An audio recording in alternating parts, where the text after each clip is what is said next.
Hello everybody. Today is going to be a product review of the SOHL Furniture Accent Cabinet. The color is gray, and we actually originally got this for $100. I'm sorry, the price was originally $100, but we actually got it for $65 on clearance. We bought this at Aldi. It's a pretty popular cabinet, so let's get into this product review. So there's just two main points of this video. One is going to be provide assembly advice. The second part is just going to be a product review, just like you see everywhere on YouTube. So just figured we kind of mix this up, the style of it, and hopefully you guys enjoy this video. Alright, so the first piece of advice is going to be pretty common sense advice here, but I'm just going to say it, so I do apologize for people that kind of know this already.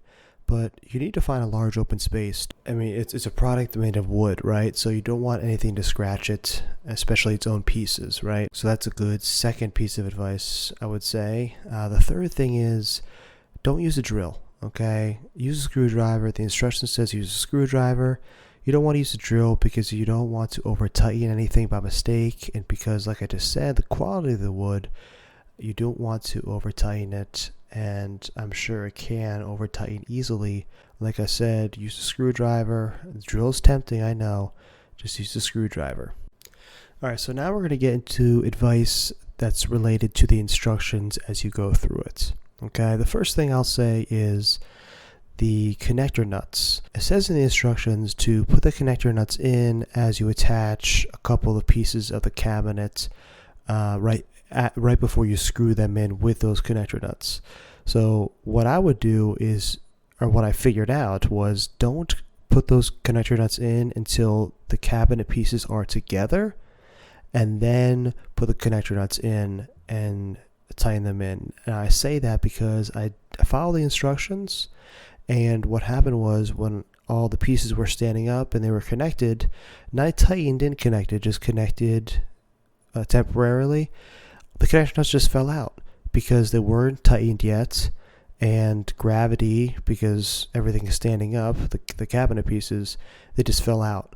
So it made no sense to put those in right away. So just put those in later when the pieces are together, and then tighten them as you know, just put them in one by one, and it'll be fine. Alright, the second thing I would say is at step 5. So step 5 is when you install the magnet. So just be careful. The way this is designed is that the magnet gets attracted to the steel screw heads. And you just have to be careful and make sure that those screw heads line up with the magnet when the doors close. Okay, so you might have to fiddle with the magnet a little bit before you actually screw it in. You might even have to adjust it because you might end up just making a mistake, because there's wiggle room to use this magnet to line up to the screw heads on the door. So just be careful, because you don't want to have to fiddle with it over and over again. Alright, so on step 6, you'll see that you insert the back panel. So the back panel is a little tricky. So you'll see that once you put it in, it's actually not really in. You kind of gotta use a little bit of force to really snap it in. And I say this because if you don't snap it in and you keep going on with the instructions and the steps, you're going to end up looking at the top of the cabinet being like, wait, why is this not closing correctly? It's because the back panel is not snapped in yet. So just use a good amount of force. You'll see what I'm saying, just giving you a heads up. So next would be at step 10. You end up screwing these little screws into the back panel. At first I was skeptical because I thought that these screws would end up going through the back panel and showing up inside the cabinet, but it didn't, which is great. So just make sure you put the screws in at the angle it says in the instructions, and it should work out totally fine. Alright, so you like this video so far? I know I do. If you don't mind, give this video a thumbs up and comment below if any of you discovered the same things I did when assembling this cabinet. Just stay tuned because the review of this cabinet is coming up next. Alright, there's a couple good things and a couple bad things about this cabinet. Let's go with the good things first. It has a fantastic look to it, I feel like, for $65. That's pretty self-explanatory there. It's stable and reliable. It's a great storage option. I use it also to for two of my potted plants that I put on top of it, which is nice. So that's great. And the last thing would be is just the price. This is a cabinet that costs $65. It's pretty good, right? So I feel like the price is great. Really lucky to get this on clearance. And yeah, I think this is awesome.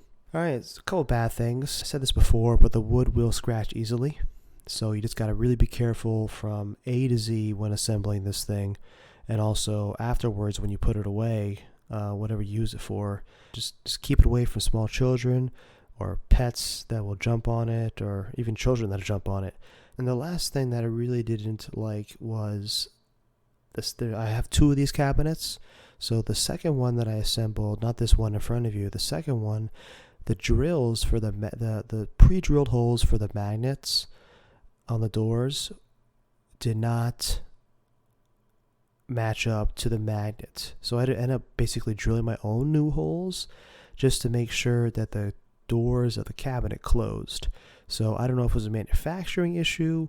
I don't think it was my issue because it was the second one I did. So, and I knew what to do after doing it the first time. So I don't know. I fixed the problem, but just gotta keep a good eye out for so I don't know. It worked out though, so that was just my only other complaint, is that I guess it was a manufacturing issue. So yeah, I think that was a little bit of a setback, but not too bad. So yeah, guys, I really hope you enjoyed this video. Please, like I said, give this video a thumbs up. And if you really want to, subscribe. It's free. And lastly, just leave a comment below with feedback of this video or questions about this cabinet or just in general, and I'll be more than happy to reply back. I'm really good at that, so I really encourage you to do that. And yeah, so thank you for watching the video. On the left is one of our cooking videos, and to the right is our family vlogs. Now take care.